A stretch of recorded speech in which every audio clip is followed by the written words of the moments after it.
Exclusivo. O início da operação de um forno crematório.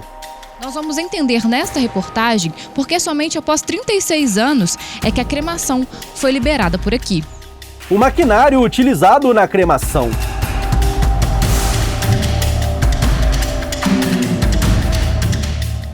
O forno que nós adquirimos, ele tem duas câmaras de queima. Vou mostrar para vocês aqui o forno, a gente vai falar tudo. O tão esperado teste. O corpo entrou por aqui, não é, Afonso? Eu não sabia que ela saía assim. Sai dessa forma aqui naquela gavetinha que você mostrou. Sim. Afonso, você tá acostumado, eu não tô não, viu, gente? Eu comecei a suar aqui, ó, não tô nem...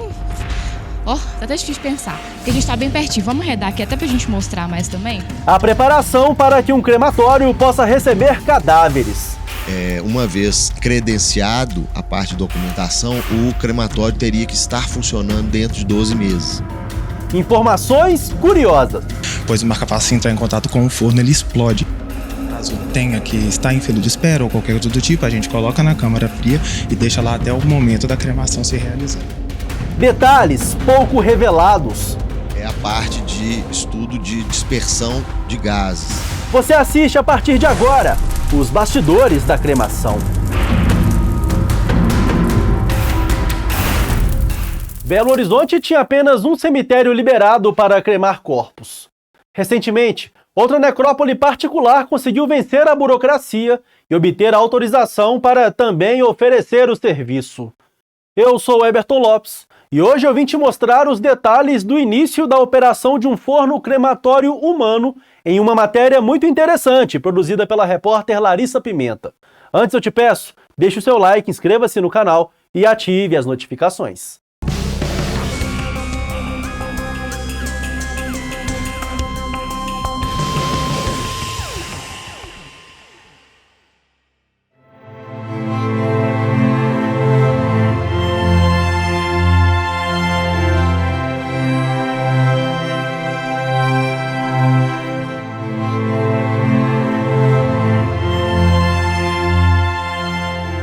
Olá, Eberton, e olá a todos que nos acompanham.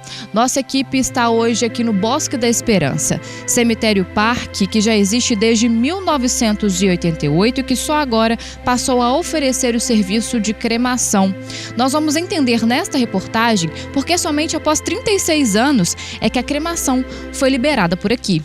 Nós conversamos com o diretor do Bosque da Esperança, que explicou que para liberar a cremação foi necessário passar por um processo de autorização da Prefeitura de Belo Horizonte. Essa autorização, ela parte da Prefeitura, ela é uma exigência da lei do município, que a Prefeitura autorize, e é um processo que a gente aguarda há muitos anos.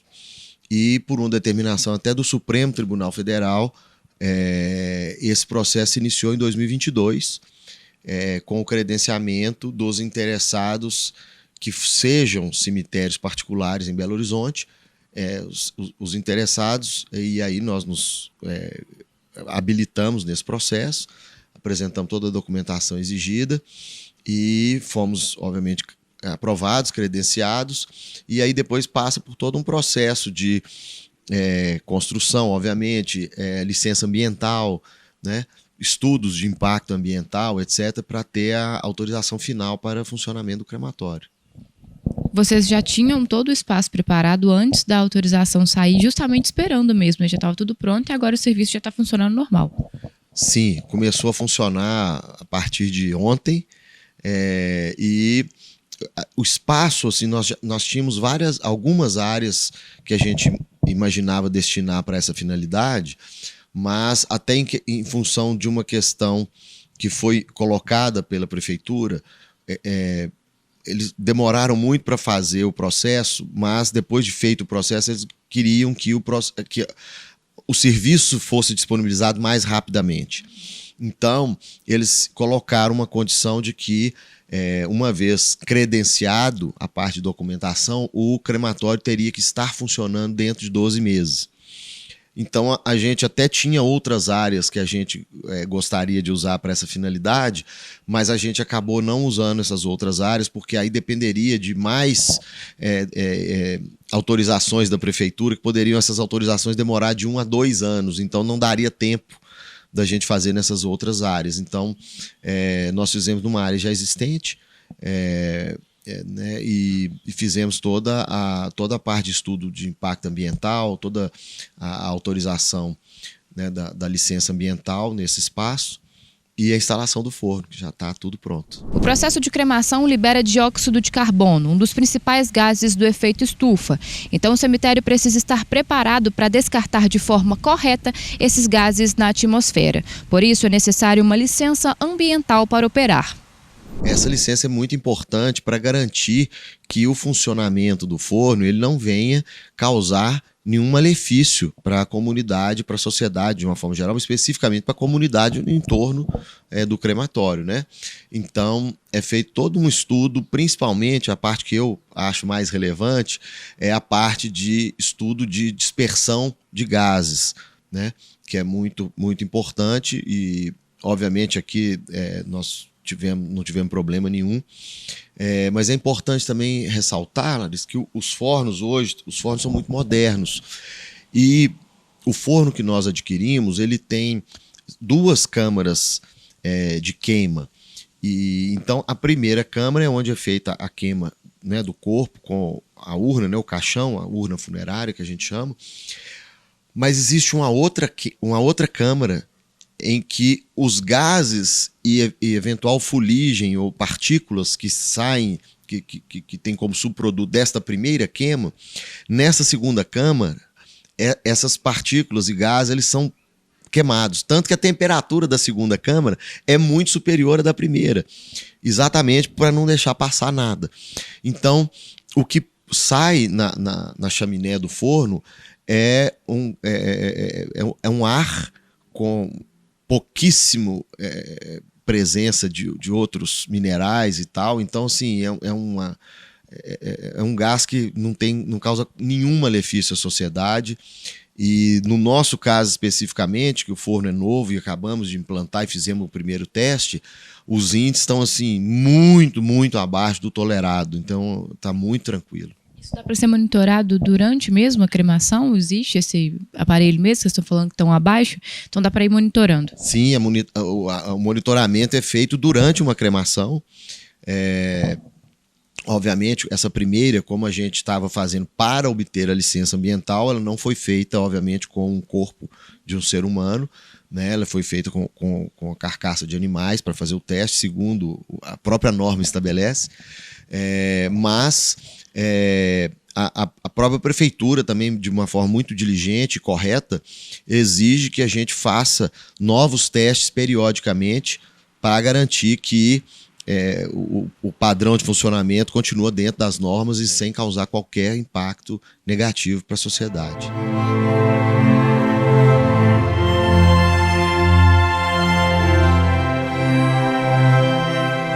Agora que você entendeu sobre a burocracia de autorização de um serviço de cremação em Belo Horizonte, vai ver com exclusividade como é operado o maquinário de cremação do cemitério particular, que abriu as portas para a equipe do Vim Te Mostrar.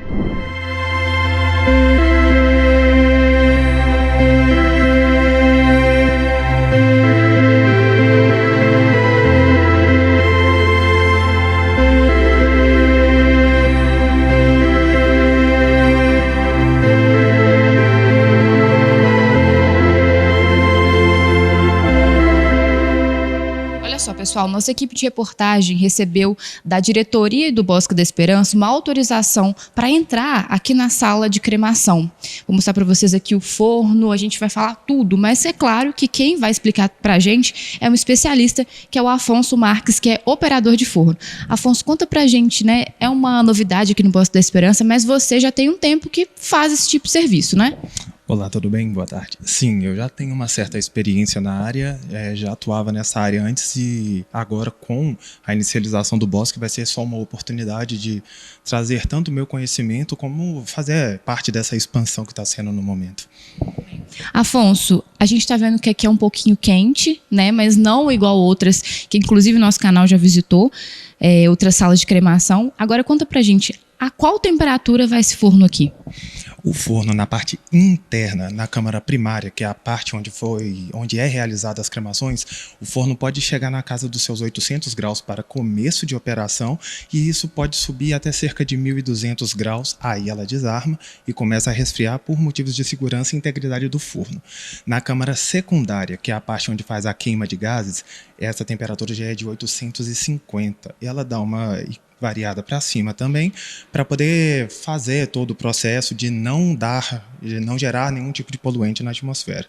E na parte externa do forno, como você mesmo tinha comentado, que fica um pouco quente, sim, é porque não consegue fazer a troca de temperatura necessária do ar lá de fora. Mas não chega de ficar tanto acima do que está aqui, não. Afonso, você tá acostumado, eu não tô não, viu, gente? Eu comecei a suar aqui, ó, não tô nem... Ó, tá até difícil de pensar, porque a gente tá bem pertinho. Vamos arredar aqui até pra gente mostrar mais também. Quando o corpo chega aqui na sala de cremação, vamos falar sobre o processo. O que é feito? Ele chega numa urna, as pessoas têm essa curiosidade. Como que é feito? Ele é retirado ou não? Vai para uma câmara fria? Vamos explicar todo o processo desde o início para quem tá assistindo a gente. Ok. O corpo ele chega na urna da qual ele foi velado mesmo. Ele chega, se o prazo tiver tudo ok, se a documentação tiver tudo ok, a gente já pode iniciar a cremação direto. Caso isso não venha acontecer, caso tenha que estar em fila de espera ou qualquer coisa do tipo, a gente coloca na câmara fria e deixa lá até o momento da cremação ser realizada. Vou mostrar a câmara fria aqui então, é esse equipamento aqui, e aí me fala, o corpo chega, ele fica... A quantos graus aqui que é o necessário? Congela, não congela? Não pode congelar, porque se congelar na hora de fazer a cremação demora muito, o processo fica muito atrasado. Ela pode chegar, sem nenhum corpo na câmara, ela pode chegar até -7. Só que ela fica entre -7 a 7, sempre se mantendo equilibrada para não congelar o corpo mesmo. Mas com corpos lá dentro, ela pode chegar até cerca de 2 graus positivo. Para manter, né, a integridade. Exatamente, que é o que é necessário para manter a integridade e não congelar. Chegou, ficou aqui na câmara, chegou o momento da cremação. Vocês retiram, ele vem na urna, né? Vamos deixar isso claro? Como é que é? Sim, ele permanece na urna. O máximo que a gente faz é fazer a extração de objetos de plástico, metal e vidro, porque esse tipo de coisa não pode entrar na temperatura do forno, porque pode gerar danos à integridade do próprio forno. Mas no mais, a urna vai do jeito que ela vem. Afonso, eu vi algumas, reportagens sobre corpos que chegam com marca-passo. Essa câmara, ela consegue fazer essa cremação com marca-passo ou tem que ser retirado lá no momento da Thanax, alguma coisa assim? Sim, isso nenhum forno, pelo menos nenhum que eu tenha conhecimento, ele pode ter contato com marca-passo. A gente geralmente, mesmo vindo de outro local, a gente faz uma vistoria com o detector de metal. Caso identificado que tem um marca-passo, mandamos para o laboratório para poder fazer a retirada e no mais ele já é feita a retirada antes de chegar, pois o marca-passo, se entrar em contato com o forno, ele explode, então a gente não pode fazer isso para não gerar danos ao forno. Muito perigoso então, ué. Na verdade só em questão de estrutura dele mesmo, não pode ser nenhuma explosão que ocasionaria nada grave, mas ele pode ir danificando o forno e aí sim diminuindo o tempo útil dele. Fez essa vistoria, tirou os objetos, que não podem e tal. O corpo entra no... Como é que vocês colocam? Põe nesse equipamento aqui? Explica pra gente. Sim, continua sendo com esse carrinho hidráulico. Ele é o carrinho que a gente usa para fazer qualquer tipo de manuseio aqui dentro. Tanto da funerária para a câmara fria, quanto diretamente para o forno, porque ele é o nosso auxiliador disso. O corpo chega, assim que a gente, se tiver na câmara fria, retirar, colocamos no forno, deixamos lá o prazo da cremação, avaliando sempre a pressão, o oxigênio, esse tipo de coisa. Assim que o processo é finalizado, nós fazemos a retirada das cinzas, onde elas caem naquela gaveta, que está bem ali. Vou mostrar a gaveta aqui, gente, ó. O corpo entrou por aqui, não é, Afonso? Sim, por essa porta. E aí, na hora que a gente faz a retirada, ele cai nessa gaveta. E depois dessa gaveta, a gente transporta para uma daquelas mesas, daquelas bandejas e espera ela esfriar, porque ela fica muito quente. E depois que ela é feita, nós fazemos a separação, a trituração e aí sim direcionamos a família. Antes da gente mostrar a bandeja, que é muito curiosa, quanto tempo que leva para poder o corpo virar cinzas aqui mesmo? Qual que é o tempo mesmo, período? Uma cremação pode durar cerca de 2 horas aproximadamente, mas pode ter alguma variação dependendo do tamanho do corpo, dependendo da temperatura externa a temperatura da qual ele foi exposta, mas cerca de 2 horas aproximadamente. E Afonso, você coloca ali, fica as 2 horas, ou você mexe alguma coisa durante esse processo ou não? Fica sempre fechado? Não, no meio do processo nós temos que mexer um pouco, puxar um pouco mais para frente, porque a chama é disparada só em uma parte do forno. Então nós temos que puxar para poder acelerar o processo e depois espalhamos mais um pouco para que fique tudo homogêneo. Agora, gente, vamos para a parte curiosa aqui, vou mostrar para vocês, que é essa bandeja com as cinzas. Eu achei muito curioso porque eu não sabia, deixando bem claro primeiramente, gente, que as cinzas que a gente está mostrando aqui são ossos de porcos, de uma cremação realizada para o teste de queima aqui no Bosque da Esperança. Então essas cinzas não são humanas, tá? Vamos deixar isso bem claro aqui, tem a plaquinha, mas não custa reforçar. Eu não sabia que ela saía assim. Sai dessa forma aqui naquela gavetinha que você mostrou. Sim, ela fica dessa forma aí, porque isso é o máximo que dá para se deteriorar em um osso. Desse jeito ele já fica mais poroso, ele fica numa textura muito, que lembra um pouco biscoito de polvilho, por assim dizer. E depois que é feito isso, nós passamos o ímã para poder tirar os pedaços metálicos que ficam na própria urna, como grampo, parafuso, esse tipo de coisa. Depois que esse processo é feito, nós trituramos, peneiramos e aí fica daquela forma que você está vendo ali do outro lado. Gente, ele fica assim, ó, cinzas como a gente já, viu aí. Eu só vi em filme, gente, não vou mentir não. A primeira vez que eu tô vendo num saquinho assim. Vou até pegar aqui para vocês, ó. Olha como fica. Isso aqui depois de triturada. E novamente, gente, são cinzas de um porco, tá? Vou deixar aqui bem claro.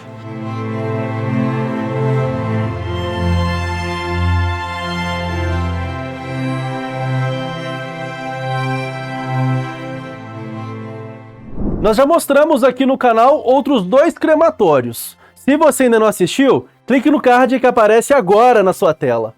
A repórter Larissa Pimenta também ouviu sobre as expectativas do novo crematório em relação ao futuro do serviço. Olha só, Eberton, o serviço de cremação era muito procurado aqui no cemitério e ele era terceirizado para atender aos clientes. A cremação ela é procurada e tem crescido muito, né, no Brasil nos últimos anos.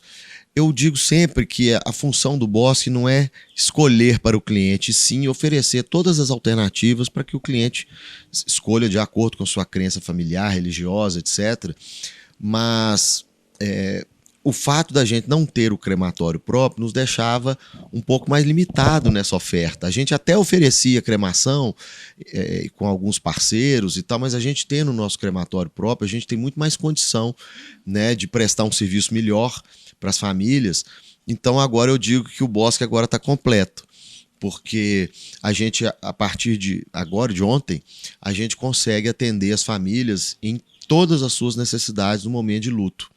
Seja jazigo, né, para quem quer ser sepultado, e dentro da mesma família, Larissa, você pode ter dentro da mesma família, por exemplo, o marido quer ser sepultado, a esposa quer ser cremada, né? Então hoje a gente consegue atender a família toda. Então, desde jazigos, quanto cremação, quanto serviço funerário, planos funerários também a gente já tem. Então, né, sem contar a parte dos velórios e tal. Então hoje a oferta ficou completa, então a gente tem condição de atender muito melhor a família, porque os desejos, mesmo dentro da mesma família, os desejos variam, né? Então a gente agora tem condição de atender a todos. A ideia da direção é construir um columbário em breve. Primeiro a gente tinha que ter o crematório, que, né, já foi um passo concretizado agora. E o próximo passo é a gente criar, construir o nosso columbário, né? Esse local é chamado columbário. É um local de visitação e de serenidade, onde as pessoas podem ir visitar seus entes queridos.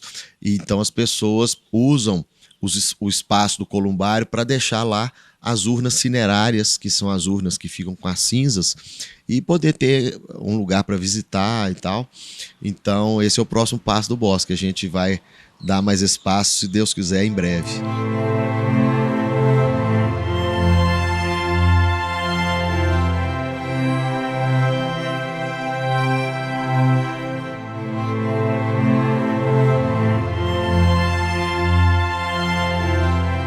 Larissa, muito obrigado pela excelente reportagem. E você que está assistindo, se gostou, deixe o seu like, inscreva-se no canal e ative as notificações. Lembrando que os bastidores estão nas redes sociais e o nosso arroba é o Vim Te Mostrar. Toda quarta-feira tem Vim Te Mostrar ao vivo com os convidados mais curiosos do mundo. Temos também o portal vimtemostrar.com.br com diversas curiosidades dos mais variados temas, ufologia, taratopraxia e tudo o que você quer saber e que ainda não foi mostrado. Um grande abraço, muito obrigado pela sua audiência e até a próxima.